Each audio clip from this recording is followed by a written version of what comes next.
Welcome to our YouTube channel. ఈరోజు Sri Lanka women team tour ఇండియాలో T20 third match జరిగింది.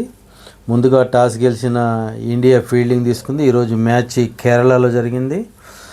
Sri Lanka women 20 ఓవర్లకు గాను 7 వికెట్లు కోల్పోయి 112 పరుగులు చేసింది. ఇక శ్రీలంక ఉమెన్ టాప్ స్కోరర్ దులహరి 27 పరుగులు చేసింది. బౌలింగ్లో రేణుకా సింగ్ ఠాగూర్ 4 వికెట్లు, దీప్తి శర్మ 3 వికెట్లు తీసుకున్నారు. చేజింగ్లో ఇండియన్ ఉమెన్ 13.2 ఓవర్లోనే 2 వికెట్లు కోల్పోయి 115 పరుగులు చేశారు. షఫాలి వర్మ 79 పరుగులతో టాప్ స్కోరర్గా నిలిచారు. ఇక దిల్హరి 2 వికెట్లు తీసుకుంది.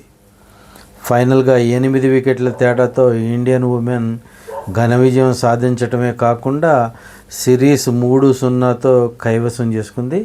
ఇక నామమాత్రపు మ్యాచ్లు 2 మిగిలి ఉన్నాయి. Good night everyone.